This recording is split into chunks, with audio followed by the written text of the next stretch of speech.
So, good day class. Tayo po is chapter 4 na, which is the business of travel management. So, ngayon po, pag-uusapan po natin yung business travel management. So, alam naman po natin na ang travel industry is napaka-dynamic at saka po mabilis magbago sa paglipas po ng panahon. Mainly, dahil po sa modern technology, tsaka po sa globalization. So, dumako muna po tayo sa ating learning objectives bago tayo magsalita. So, ma-introduce at ma-appreciate nyo po ang business of travel management. Ma-define natin kung ano ba yung travel management. Ma-discuss natin yung pinagkaiba ng travel management company tsaka travel agency. Ma-discuss natin yung difference ng travel management and naulit lang yung travel agency and identify the organizational setup of travel management company and ma-recognize po natin yung function ng travel management companies. So, introduction. So, let's discuss travel management, no? Yung travel industry, paano ba to nag-evolve, no? At saka, bakit ba to importante ngayon? Kasi po, ang evolution po ng travel industry at technology, no? Nag-iiba na po talaga dahil sa modern methods tsaka mga bagong technology. 'Di ba kaya nung nakaraan, pinag-aralan po natin yung digitalization tsaka yung iba't ibang bagay na nakakatulong para mag-improve, no? Yung mga technology na ginagamit natin para mag-improve po yung tourism industry. So, hindi na po tayo tulad ng dati na puro manual, ngayon po lahat po is sophisticated travel systems na, no? Lahat na naka-digitize, no? May data collection. So, yung mga systems po na to is mas pinapadali po yung pag-collect po ng mga data kagaya po ng flight trends, no? Yung mga popular destinations, 'di ba? Anong meron, 'di ba? May trip.com, no? Makikita nyo. So, accommodations, yung hotel, tsaka etc. Online na din po yan. Sa Agoda, meron po doon na flight plus hotel. Nandun na po yun. Meron din po doon mga resorts, no? So, insurance options. Para saan po ba yung data na yon, no? Yung information po na yon, no? Sobrang helpful po para sa mga companies para po ma-improve nila yung services, ma-manage po yung budget, tsaka po ma-operate po ng mas maging efficient. So, yung importance po ng effective travel management, kapag sinabing effective travel management, hindi lang po yung tungkol sa pagbubook ng ticket. So, marami pa po yung benefits, no? Makakakos ka po ng savings, yung efficiency, no? Magkakaroon ka po ng maayos na travel, no? Hindi lang po nakakasave ng money para sa company, nagkakaroon din po tayo ng security, no? Nase-secure din nito yung mga professional standard sa bawat arrangement. Mula sa simula hanggang sa matapos. So, may quality service. No? Masisiguro po no, na yung quality ng serbisyo tataas. No, mahalaga po no, yung mataas po na quality service para po sa mga business travelers. Kasi syempre sigurista sila, ayaw nila ng may nasasayang silang pera, no? So, yung environmental responsibility sa mas malaking scale, sinusuportahan din po ng travel management yung environmental responsibility. So maraming companies po ngayon yung nagmo-monitor tsaka nagre-reduce po ng mga carbon footprint nila mula po sa business travelers nila. Kasi part po yun ng tinatawag nila na sustainable travel. Kaya po sa kabuuan po, yung travel management, meron po siyang vital role talaga, no? Nasa four major na key areas, yung efficiency, savings, quality service, at ecological care. So, mag-aaralan pa po natin. So, ano nga ba yung travel management? No? Ulitin natin. Kahit napag-aralan na natin ito ng mga nakaraan, no? So, yung travel management po is about organizing and monitoring po ng travel needs ng client. So, travel management is more than just booking flights or hotels. Diba sabi ko nga, tungkol din po nga ito sa efficient execution ng travel mo, makakos ka ng savings, tsaka sa mga professional arrangement. Sa corporate world, halimbawa, diba, importante rin yung tool para ma-monitor nga po yung carbon footprint nila. So, eco-friendly travel, alam nyo ba, is part ng good travel management, no?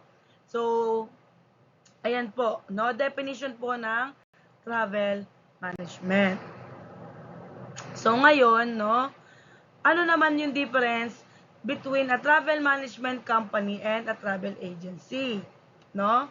So, ayan po, nakalagay po dyan, no? Travel agency po yung nagbubook ng flights and hotels. Pero, yung travel management company, sila po yung nagsiset ng, ano po, policy tsaka guidelines, di ba po? So, yung travel management company, or sa mga ano natin, yung shortened word, ano nga tawag natin doon, diniscuss natin ng mga una, yung mga abbreviation nila, TMC, tatandaan niyo po yan, Travel Management Company. Sila po yung nagsiset ng rules, ng parameters, tsaka strategy. Pero yung travel agency, sila naman yung executor. Sila po yung nag-execute ng bookings based on these parameters.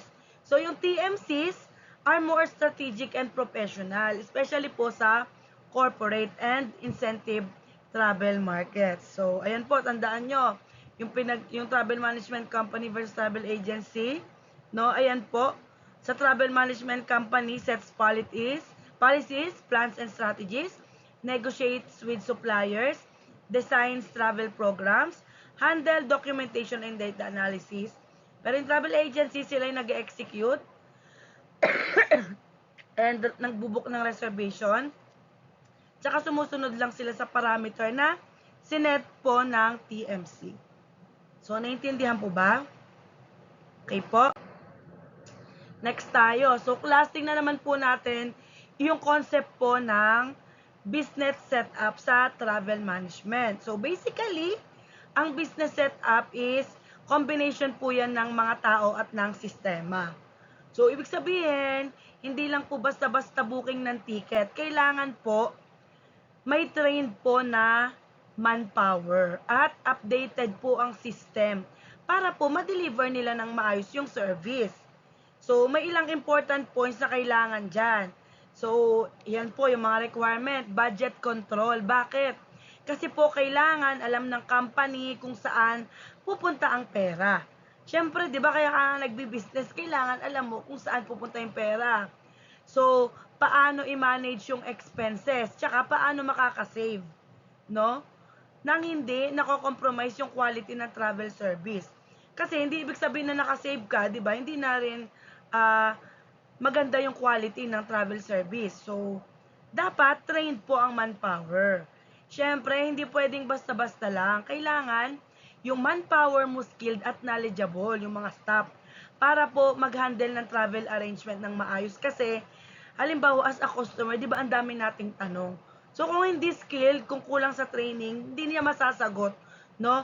Parang magkakaroon ng negative feedback. Kasi, hindi naman pala maalam to, parang hindi maayos yung travel agency na to. So, kailangan skilled ang manpower, no? So, para sa mga future na magtatayo ng travel agency, siguraduhin nyo po na skilled, magiging ititrain nyo upang maging skilled para ma-handle po niya ng maayos yung mga tanong, yung mga arrangement. Kasi marami dyan makakulit or maraming mga ina-add-add, di ba, pag nagbo-book. So, we need also up-to-date systems. Siyempre, kasama po dun yung mga computer systems, dapat lagi updated, yung mga booking software, tsaka yung digital tools na ginagamit po para maging efficient yung operations. So, product awareness. So, syempre, dapat aware po yung team, no? Alam ng team kung ano po yung mga travel products, kung ano yung airlines, tsaka yung hotels, tsaka yung iba pang suppliers para makapagbigay po sila ng tamang recommendation sa clients. Kasi, halimbawa, medyo luxurious yung gusto ng client or yung isa affordable or yung isa less budget. Di ba may iba't ibang airlines, may iba't ibang hotel, may 5-star, hanggang sa may mga yung mga pinag-aralan nating iba't iba, may bed and breakfast. No, depende kasi yun sa budget, no? So, understanding client needs. Kasi nga, bawat client ay unique, sabi ko nga, no? Kaya dapat customize po ang approach. Depende po yan sa budget nila. Hindi mo sila pwedeng bigyan ng pang-luxurious na trip kung ito lang ang budget nila. So, kailangan meron kang hinanda para sa upper class, sa middle class, tsaka sa medyo lower class na traveler, no? Or yung mga student, ganon, no? So, ang organizational flow, wala pong fixed template. Nakadepende po yun sa client. kung ano yung demand nila, kung ano naman yung market conditions. So in short, yung business setup equals people plus system plus strategy, no? Kasi yung tao, sasama mo ng sistema tsaka yung strategy. So kung ayos po ang combination nun, mas magiging responsive po yung company sa clients at market. So may naintindihan po? So today, pag-uusapan naman po natin yung role ng travel management companies or TMCs, no? So alam niyo po ba na yung TMC is primarily for ano po siya, corporate companies, individuals, families, tsaka po organizations na kailangan po ng professional travel handling, no? So ang main goal po kasi ng TMC ay i-manage po ang travel needs ng clients habang nakastay sa best acceptable budget, no? So ibig sabihin hindi lang basta travel arrangement, kundi yung efficient po, tsaka cost effective, no, ang lahat sa process. So may 8 key areas po yung service nila. So travel policy making, no? Sila po yung nagsiset ng rules tsaka parameters ng travel. So negotiations, sila naman po yung nakikipag-usap sa suppliers, no? Tulad ng airlines, ng hotel tsaka iba pa. From the word itself, negotiation, no? So designing travel products, no? Sila naman po yung gumagawa ng mga customized travel packages, no? So sunod, yung detailing travel execution. Siyempre, dapat planado ang lahat, coordinated ang bawat travel, no? Kada may papalitan ka, i-coordinate mo, oh, may changes po tayo, ganyan. Pag yung Cebu pa nag-email sa'yo dahil sa weather may changes, i-email mo sila, no? So, ganon. Documentation. Nire-record po kasi nila yung process at results para po sa analysis tsaka po sa future improvements nila. Siyempre, di ba lahat nga tayo pag nagbe-business tayo, dapat tayo po ay may continuous improvement. So, sa Pilipinas, dito sa bansa natin, syempre, medyo maliit lang po yung difference ng TMC tsaka ng travel agency. Kasi nga, yung TMC, nagsiset ng parameters at policies. Pero yung travel agency naman, di ba po, sila yung nag-execute ng bookings tsaka reservations based sa policies ng TMC. So, sa madaling salita, yung TMC po are like the strategic planners and yung travel agency naman, sila po yung doers. So, naintindihan po? So, naman po, no? The travel management companies, deliverables, no? Nakakabulol, no? So, ang TMC is parang strategic partner po siya ng mga companies. No, hindi lang po sila nagpapabook ng flight, sila rin po yung nag-aasikaso ng buong travel program para po maging safe, efficient, and cost-effective ang business travel. So, ayan po yung mga ano nila, deliverables. Number 1, professional insights and updated advice. So, kailangan daw po ng payo ng expert tsaka bagong information. So, di ba po, yung travel industry is sobrang komplikado. Halimbawa, yung mga revenue management.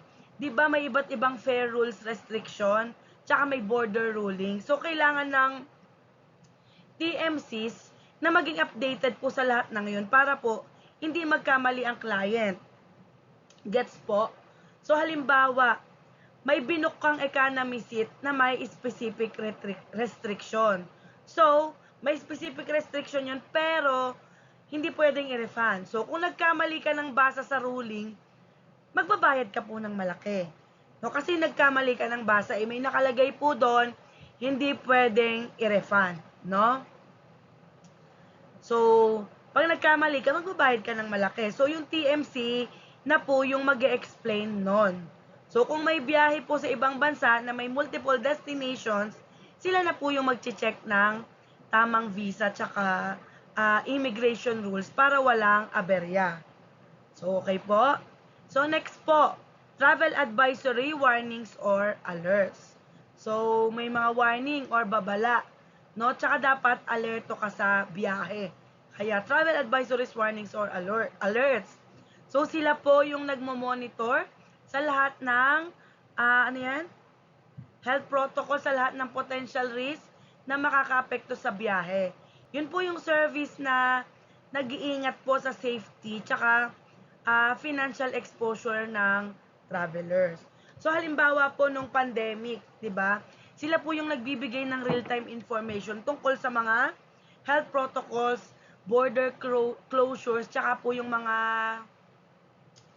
quarantine rules ng bawat bansa, 'di ba? Kahit wala naman pong pandemya, sila po yung magsasabi kung may offline flight service disruptions, kagaya ng may strike, ganon, or sa weather or political stability sa isang destination. So, yun po yung ibig sabihin nun. So, number 3, guide and review of travel policies, or yung guide, ibig sabihin, paggabay, tsaka pagsusuri po ng mga rules, no, sa pagbabiyahe. So, ang corporate travel po, no, ay meron po silang strict ethical practice tsaka due diligence. So, sinisigurado po ng TMC na yung bawat biyahe po nila is sumusunod po sila sa official travel policy po ng isang company. So, bawal po mag-book ng first class kung yung policy po ay business class lang. No? So, example, isang executive po yung nag-request ng side trip para sa family vacation. Pero, yung official travel request niya is para lang po sa conference sa Cebu.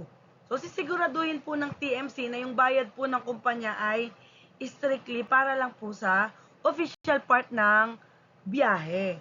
Diba po? So, yun po. Hindi pala basa kasi takip yung mukha ko.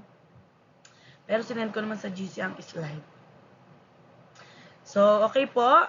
Number 4 na tayo. Collation of reports for data and reference, or yung parang kino-collect yung mga reports para po sa mga data. Diba? So, ito po yung tungkol sa mga data analysis, no? Sila naman po yung nagre-record, tsaka po nag-a-analyze lahat ng gastos. Ano yung gastos? Lahat po ng sa travel expenditures ng company. Kung saan po galing, anong route po ba yung kinuha, anong fare type ba yung na-avail mo, no? Business class ba yan, di ba? First class ba yan? So, ginamit po yun para maging mas effective po yung budget projections, tsaka po yung policy making po sa future. So, example, mapupulol na ako, example, sa annual review po. So, pinapakita po ng TMC na mas mura po yung domestic flights kapag binook mo po ng 14 days in advance or 30 days in advance. So, alam naman po natin sigurong lahat na pag ang booking mo is mas maaga, di ba po mas mura? Lalo na nga pag next year pa, 'di ba? Yun karaniwan yung piso sale, 'di ba? So gamit po yung data po na yun na kinolek nila, pwede po silang magpatupad, no, dun sa company ng bagong policy na all domestic travelers must be booked at least 2 weeks out para po makatipid. At least ay yung mga hindi alam, aware sila na pag mas maaga pa lang nag-book, no, mas mura. So pero ako hindi ko ano to nung 2 weeks before, siguro 1 month before, no, para makatipid. Yun po siya, no? Kaya kailangan po ng collation of reports for data reference.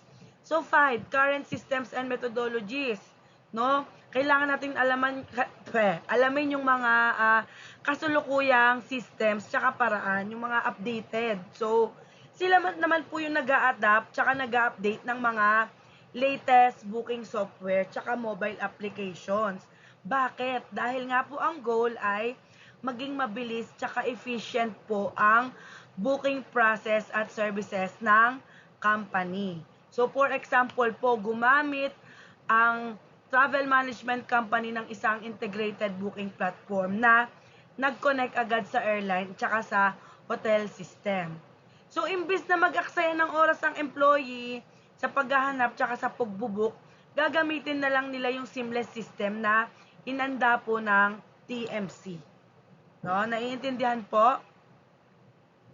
No, gumamit po sila ng isang integrated booking platform na nagko-connect agad sa airline tsaka sa hotel system. So, halimbawa, Agoda, no?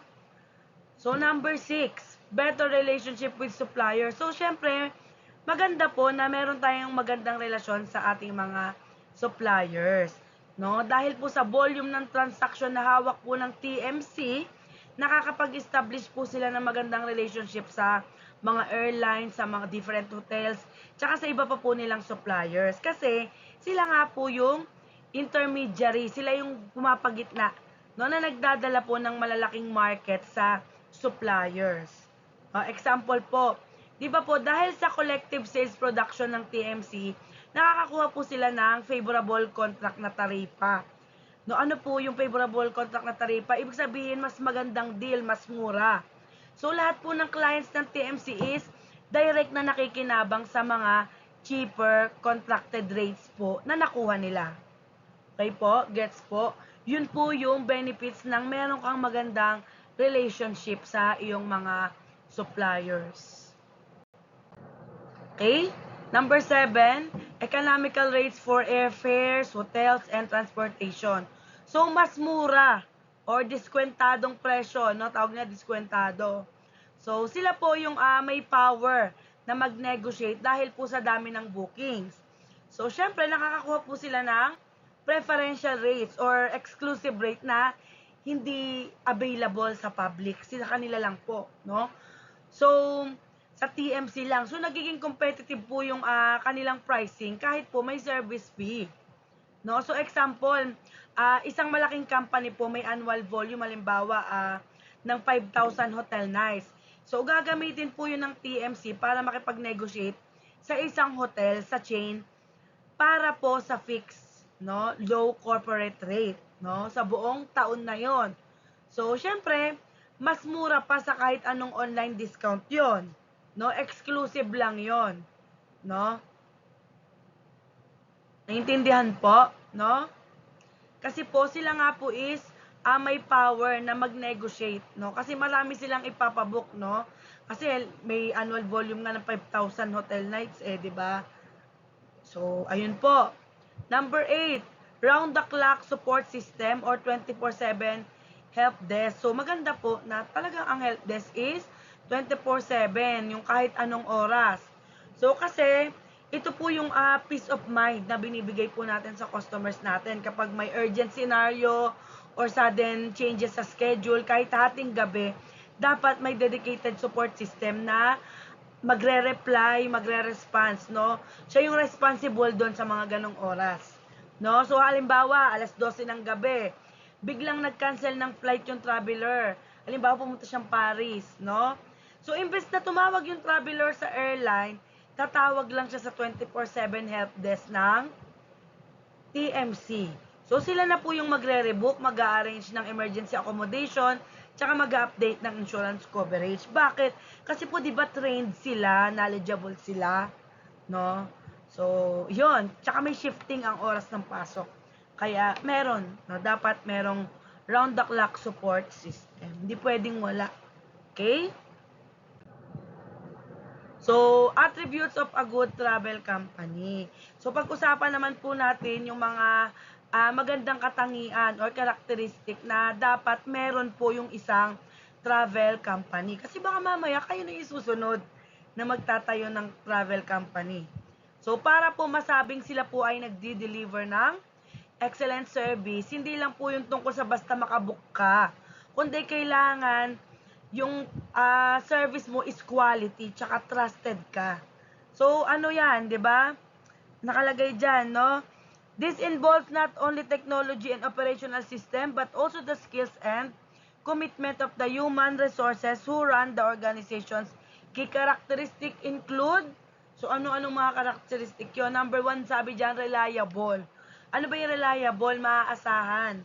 So, may kasaysayan, no, ng dependable performance at satisfied clients. So kapag sinabi, ginagawa, no?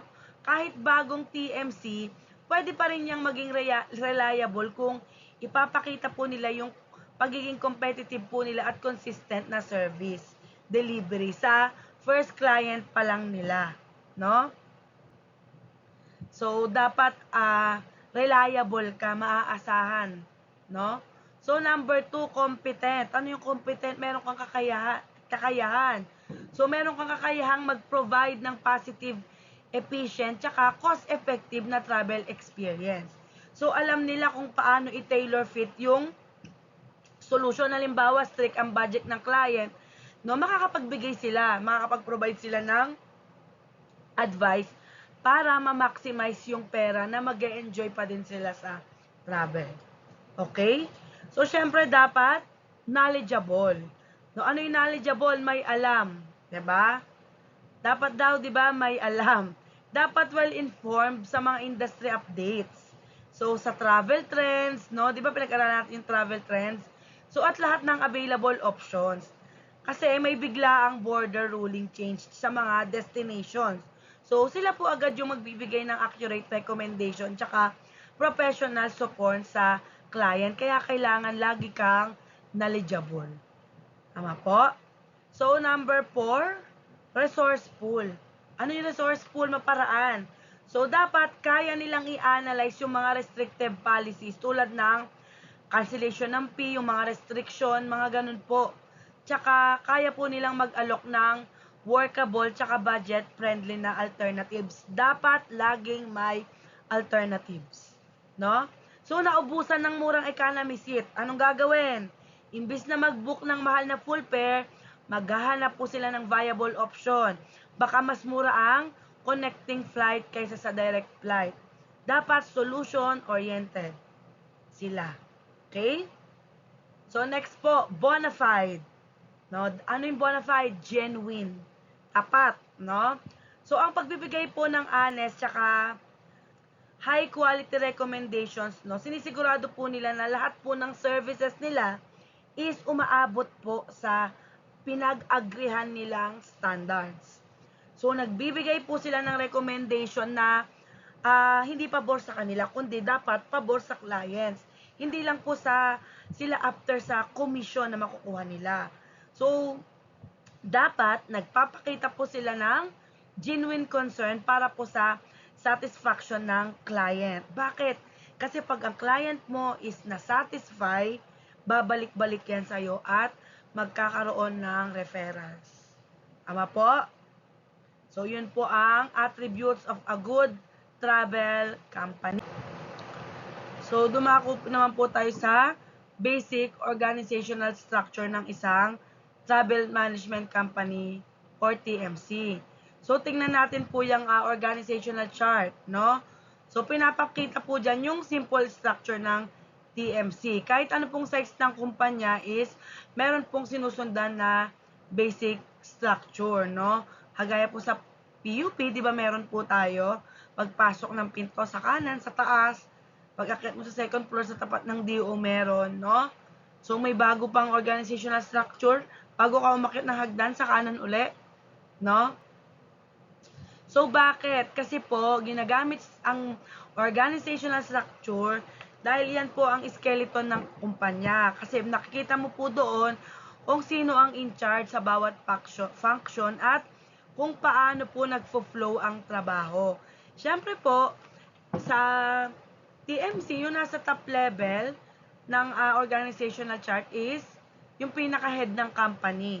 No? Usually the manager, the director, ganyan, no? Siya po yung pinakamataas. Siya po yung gumagawa ng major decisions at nagli-lead sa lahat ng department. Siya po yung responsible sa lahatang performance po at direction ng TMC, no? So, sa middle level naman, no, ang makikita mo dyan sa middle level, operations, sale, administration, tsaka secretary. Mamaya, sasabihin natin kung anong mga function yan.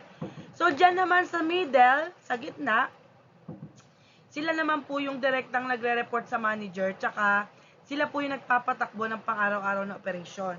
Halimbawa sa PUP, di ba, sa director, tapos, dyan sa second, yung mga head. Bawa si Sir Danny, ganyan si Manila. Hindi kasi updated yung natin eh. Yung natin sa PUP, ina-update pa lang, no? So, sila po yung core ng pagde-deliver ng service, yung nasa gitna. Sila po yung nag-aasikaso ng actual na travel arrangement ng mga client. Yan pong 4 na yan, no?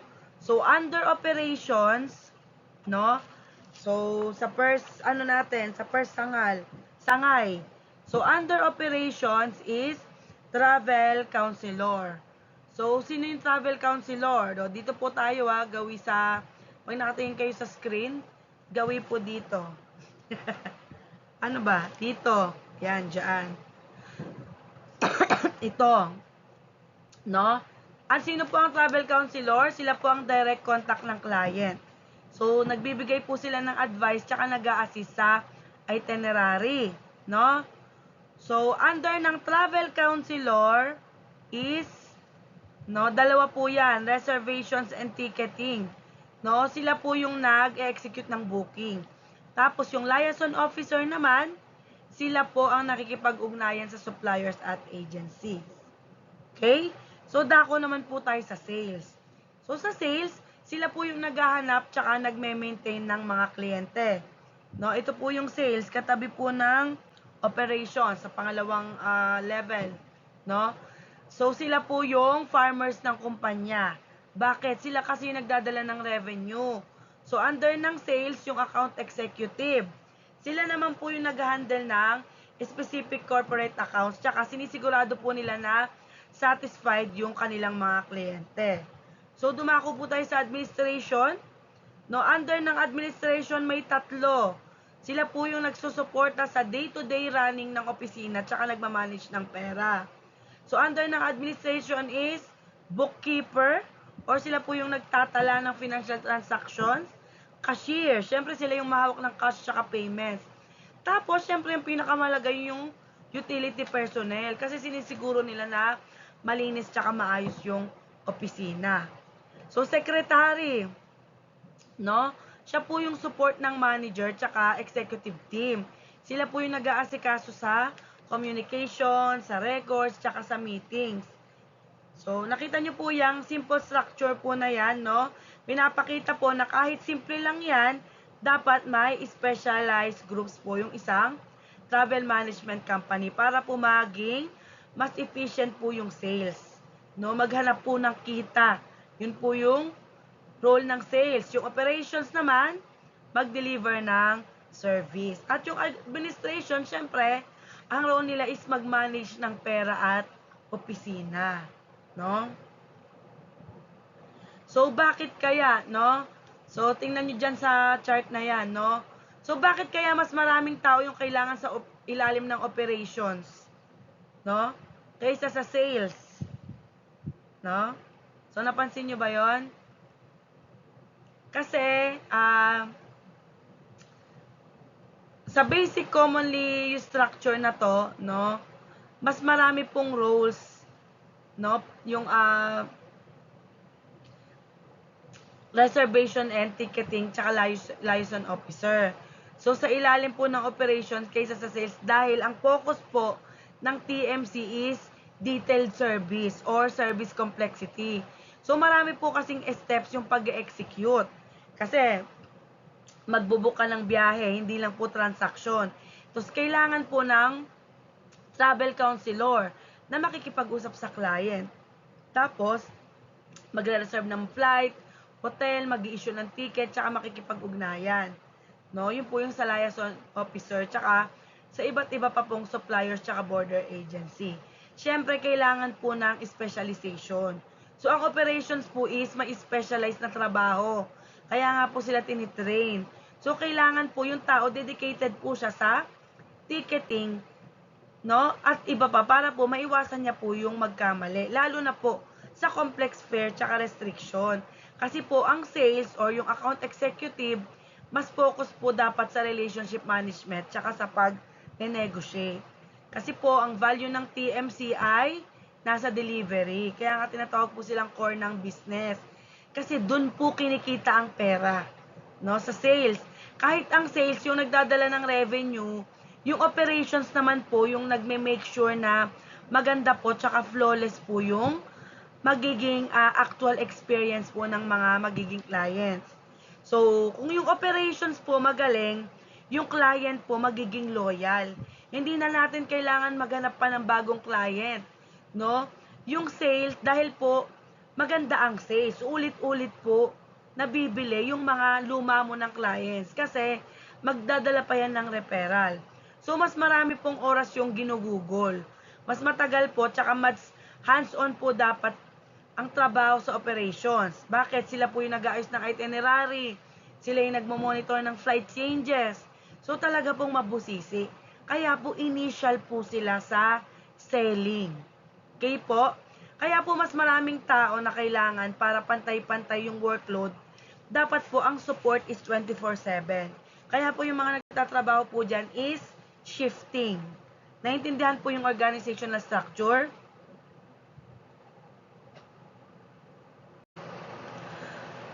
So, pag-aralan naman natin yung organizational variations or modification. So, sabi sa structure na ito, yung market adaptability daw, yung daw ang the new strategy for competitive position. So, bakit? So, kasi po, ang malaking talong, paano kaya nagso-survive yung mga travel management companies? Kahit po, may online booking platforms na po, 'di ba? Katulad ng Klook, Agoda or Direct Airline website. Napapaisip po ba kayo? Kasi ako napapaisip. So, kasi po, nakasalalay po pala sa pagmamanage ng mga bagay na kaya po nilang i-control. Yung operations, tsaka po yung manpower nila ng TMC. So, hindi po nila kailangan makipagsabayan sa presyo lang. So, yung challenges tsaka solutions, no? So, in globalization, nagiging mas maliit po yung mundo. No? Nagkakaroon ng rapid technological changes kasi may mga bagong apps tsaka systems palagi. No? Kasi nga nag-evolve tayo eh. So, nagkakaroon ng transparent pricing. Madali mong mako-compare yung presyo online. No? So, lahat po yon is nagiging competition. So, syempre, di ba, titingin mo, baka mas mura dito sa online, kaya magkano kaya sa online to, magkano sa official site to ng Cebupac, magkano to sa Agoda, magkano to sa trip.com, magkano to sa Klook. So, ano pong solution? Dapat maging adaptable ka para manatili ka pong competitive. So, kailangan ng mga travel management companies na maging adaptable. Paano? So, dapat may strategy sila na gawin. Ano ba yung kailangan nilang gawin? Kailangan nilang isipin yun na bakit ba mahalaga na mag-adapt, no? So, dapat meron silang periodic strategic reviews or magkaroon sila ng regular na pag-evaluate po sa business plan nila, tsaka sa goal nila. Bakit? Para po magkaroon po sila ng adjustment sa direction po based sa market shifts. Kasi nga nag-shift po yung market no? Sa possible organizational restructuring, no? Pwede mo yung ibahin, no? Halimbawa, yung mga bagong department, para po mas mabilis na makatugon po sa specific needs ng client, dapat magkaroon ka ng smart market positioning. So, pag alam kung saan ka magaling, kung paano mo ipe-present yung mga services mo, para maging unique, tsaka hindi lang generic na travel agency, no? Dapat mag-focus ka sa right market, no? Mag-specialize ka sa isang type ng travel. Halimbawa, mag-specialize ka sa corporate travel, kilala ka sa ganon, or luxury travel, or medical tourism, para po mas madali kang maalala. No? Dapat, may meron kang maging expertise. No? Halimbawa, sa educational tour, itong travel management company, ito maganda to. No? Ay, sa mga nag-i-intern, itong na to. 'Di ba? So, dapat mag-conduct din ng manpower audits. Dapat kasi ma-assess po yung skills tsaka po capacity ng bawat employee. Bakit kailangan? Para po malaman kung effective ba sila. Tsaka, kung hindi, para mas maging effective po sila na makaka-respond sa challenges. No? Para po ma-maintain po yung versatility, no? Yung kaya nilang gumawa ng iba't ibang task, multitask, no? Kasi mas nakakatipid din po 'yon, no? Essentially po, yung travel management company is nagpo-focus po sa mga value-added service, kagaya nga po ng 24/7 support, yung mga complicated itinerary planning, tsaka budget compliance, na hindi po basta-basta magbibigay ng pure online booking lang. Tama po? So, okay? So, class, tignan naman natin tong basic organization structure na to ng isang travel management company. So, based dyan sa figure 4 na yan, no, isa po siyang classic example kung paano nakastructure yung isang travel agency na nakapokus po sa iba't ibang service. So, yung hierarchy, taas tsaka baba, 'di ba? So sa taas, makikita po natin ang standard corporate structure. Andiyan po ay is si chairman and CEO. Sila po yung overall leader tsaka nagsiset ng long-term vision. Sila po yung ultimate decision maker. So susunod sa kanya is si managing director, no? Sa second level, siya naman po yung nagma-manage ng daily operations tsaka nagpapatupad po ng strategies mula po sa natataas niya sa CEO. And next po yung director or general manager sa pangatlo. Siya naman po yung nagbibigay ng direct, no? Siya po yung namamahala sa iba't ibang departments, no, ng direct siya. Siya po yung nag-ensure na nag-work together po ang lahat. So, ano pong sunod? Yang sa ilalim niyan, yang 1, 2, 3, 4, 5, 6. No, yan naman po yung key operating departments, yung horizontal line na yan. So, dyan po natin makikita yung iba't ibang functions ng company. Connected po sila ng arrows. Yan, makikita nyo? Meaning, hindi po yan design lang. Kailangan nilang mag-collaborate.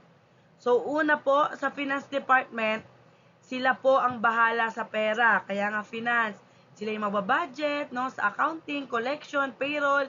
Sila po yung nagsisecure na profitable po ang kumpanya.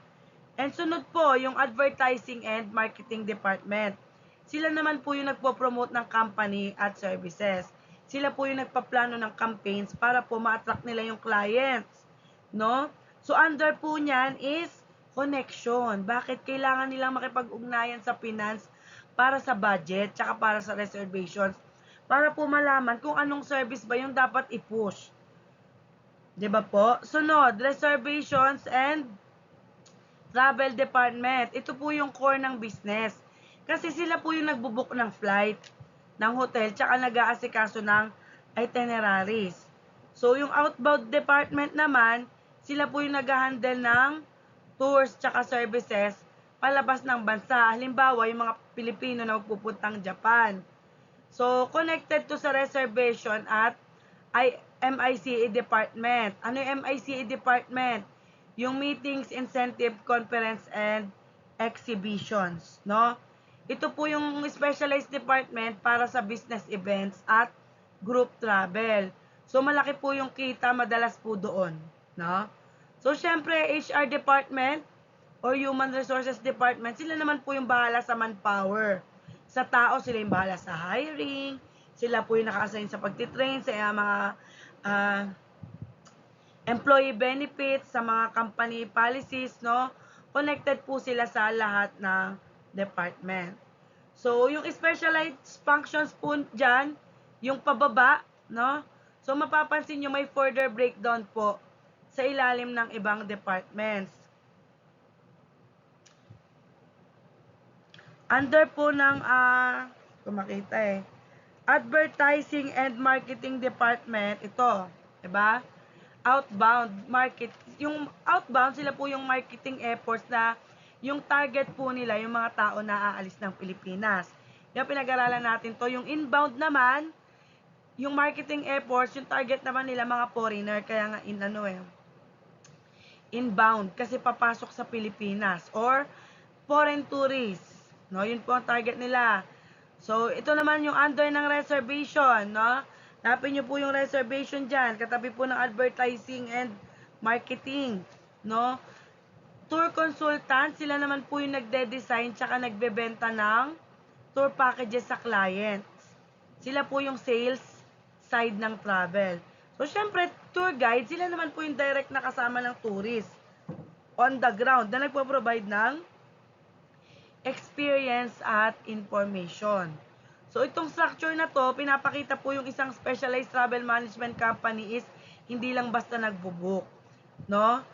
They have different specialized teams na nagwo-work together para po makover yung lahat ng aspects ng travel, mula sa pagpaplano, sa pag-execute, sa pagre-reserve, no?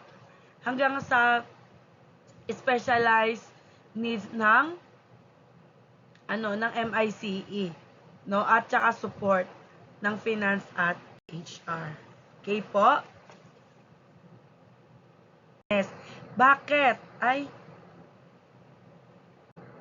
So, departmental function. So, meron daw pong tatlong areas na kailangan po in order to operate a travel management company. So, meron daw pong, pwede daw po itong maiba, depende po sa structure na magpipint po sa demand po ng target client. So, nakalagay po dito, note, composition of each group can be modified depending on the actual structure of the organization they prefer to adopt. This can also be different depending on the size of travel management company. So, pag-usapan po natin yung tatlong pangunahing function, no? O departmental functions in a travel management company, no? So, kailangan po natin pag-usapan yung tatlong pangunahing function o department na kailangan para tumakbo po yung isang TMC.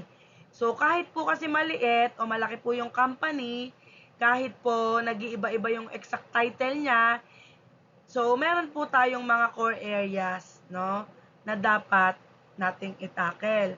So, dapat po may mga tao doon. So, number 1, executive and management. So, sila po yung think and tank or nag-iisip. So, sino sila? Sila po yung top officers. Sino-sino ba yon? Di ba pinag-aralan natin kanina? Yan yung president, yung CEO, yung directors, no, yung department managers. Bakit? Ano ba yung function nila? Di ba sila po yung nagpaplano tsaka gumagawa ng mga vital decisions or mahalagang desisyon ng company. Sila po yung nagtatakda ng mga policies na may kinalaman po sa finance tsaka operations ng buong company. So, sa madaling sabi po, sila po yung utak ng TMC. Sana all may utak. Sila po ang nagbibigay ng direction. Okay po? So, yung pangalawa po is finance and administration. No? Yung bangko. Sila po ang bangko, ang humahawak ng pera. So, sino-sino sila? Yung VP for Finance, Finance Director, Chief Accountant, HR Director. Sila po yon. So, ano naman yung function nila? Diba, sabi ko kanina sila nga yung nag-aasikaso ng pera tsaka administrative needs. Kasama po doon yung budgeting, yung pagkocontrol sa expenses, yung pagbabayad ng tax, accounting, financial reporting, tsaka po pag-handle sa human resource. Ano yon? Yung mga tauhan, di ba? Under yun ng human resource, yung policies, yung pasahod, lahat yun under ng HR. So, sila po yung bulsa, sa madaling sabi, tsaka accountant ng company. Kasi sinimake sure nila na yung isang company or yung company nila is financially healthy at efficient po yung operation. Okay po? So, dumako na po tayo sa number 3. No? Sales, marketing, and operation. Ano yan? Sila naman po yung doer. Or sila po yung gumagawa ng trabaho. Sino yung mga gumagawa ng trabaho? Yang VP for Operations, Sales Director, Marketing Director, Travel Consultants, IT Managers, Web Managers. So, marami pa yan. Ano ba yung mga functions ng mga to? Di ba sila nga yung face ng company? Sila yung muka. Yung sales marketing, di ba sila yung nagdadala ng revenue, ng kita. Nagpo-promote sila ng products, nag-advertise, nagme-maintain ng customer relations, no? Yung operation, sila naman yung nag-execute ng service. Sila yung nag-aayos ng actual travel arrangement. So, yung role po ng digitalization, dahil sa digital revolution, yung mga search engines, automation, yung GDS, no? Malaki po yung naging role ng IT managers at web managers. Sila po yung nagme-make sure na malakas po yung digital presence para po sa efficient market reach at client acquisition. So, di ba po nung pandemic, yung impact po ng digital age, tsaka ng new normal, nung COVID-19 is, pinabilis po ng pandemic yung pag-a-adapt ng digital technology. So, kailangan na po ngayon is may contactless service or online reservation. Okay? So, makikita nyo po dyan, nakalagay po dyan, in various categories, to be accredited by an international group to carry the symbol of trust, these two can be made digitally available. Nakalagay po dyan, itong logo na to. So, after undergoing the accreditation, suppliers now can signify their compliance. Examples of those who have done accreditations are, ayan, nakikita nyo na iiba yung nasa baba, may katabi, no, magkaiba. Parang yung PUP nung una, ano ba yun? Basta yung naiiba yung logo, yung una yung blue nung sunod, SUK accredited, yung dumadami yung logo sa baba, no? Kasi nga, kailangan po yung digital presence. Kasi po, dyan po pinapakita ng accreditation, dyan pong symbol of trust, halimbawa nga po dyan sa hotel, ginagawa na rin po yan digitally. Kaya po yung isang malakas na online presence, tsaka digital marketing plan ay non-negotiable na para po makapagpatuloy sa pag-cater sa market. So, kita nyo po yan. Yung mga logo po niyan sa baba, yan po yung kanilang accreditation symbol. Na-accredited po sila. No, kaya yung logo ng PUP mapapansin nyo, ano ba yun, nalimutan ko na. Diba nung una kulay blue, yung maigsi lang. Tapos ngayon, mahaba na yung SUK, yung yellow, yung may marami na sa baba. Diba? So, gets po ba? So, class, ipaliwanag na natin kung saan naman kumukuha ng kita ang TMCs, no? Para naman ma-encourage kayo na magtayo din ito. So, sources of revenue for travel management companies. So, hindi lang sila umaasa sa komisyon. Yung TMC, nagsisilbi po silang middleman sa pagitan ng mga suppliers. Sino-sino ba yung suppliers natin? Airlines, hotels, diba? Ng mga clients natin. Sino yung client natin? Yung mga traveler, company, no? So, dahil po, di ba, sa digitalization, tsaka sa mga changes sa ating industry, syempre, yung paraan po para kumita, nag-e-evolve yan. So, syempre, yung number one is, na sources ng revenue is commissions system. Or sistema nila kung paano makakomisyon. Ito po yung pinaka-traditional nila na paraan kapag nagbebenta or nagpapabook po yung TMC ng product. So, halimbawa, nagpabook sila ng ticket or ng hotel room para sa isang supplier, binibigyan po sila ng supplier ng komisyon or porsyento sa total ng sales amount. So, halimbawa, kung yung isang airline ticket is nagkakahalaga po ng 10,000, yung TMC may 5% na komisyon. So, kikita sila ng 500. Kaya lang, ang problema sa atin, sa Pilipinas, lalo na sa airline tickets, no, dahil sa pag-introduce po ng net fares, hindi na po standard or obligado ang komisyon. No, sa mga sale, di ba? Sale, ganyan. Kung minsan, perks or freebies na lang po yung binibigay ng supplier. Imbes po na direktang cash commissions. Kaya, hindi na po to reliable na pinagkukunan nila ng komisyon. So, number 2, markup mechanics. No, yung mechanic nila, paano pa magdagdag ng presyo. So, dahil nga po sa volume ng bookings, yung mga TMC, nakakakuha po ng special, tsaka mas mababang price po sa suppliers. So, ang tawag po doon is net. No? Or net rate. So, yan po yung pinakamurang walang komisyon. So, gagamitin po ng TMC yung presyo na yon. So, magdadagdag po sila ng margin or dagdag presyo. Anong tawag po doon? Di ba markup? Pinag-aralan po natin noong nakaraang chapters. Lalagay po sila ng markup price bago po yun ibenta sa client. So, yung dagdag na halaga na yon, yun yung kita nila, yung markup price. So, halimbawa, para mas maintindihan nyo, example, halimbawa, nakuha ng TMC yung hotel room sa net rate na 3,000. So, yung published rate niya, ginawa niyang 4,500. So, sige, ibenta natin ng TMC. So, ibebenta yun ng TMC sa client ng 3,500. So, yung 500, yun po yung markup na kita nila. So, mas mababa pa rin yun sa published rate. Ang published rate is 4,500. Kaya panalo po yung client. So, So, at saka may kita na din po yung TMC. Okay po? So, pangatlo, service fee. Siyempre, dapat may bayad sa serbisyo. Wala nang libre ngayon.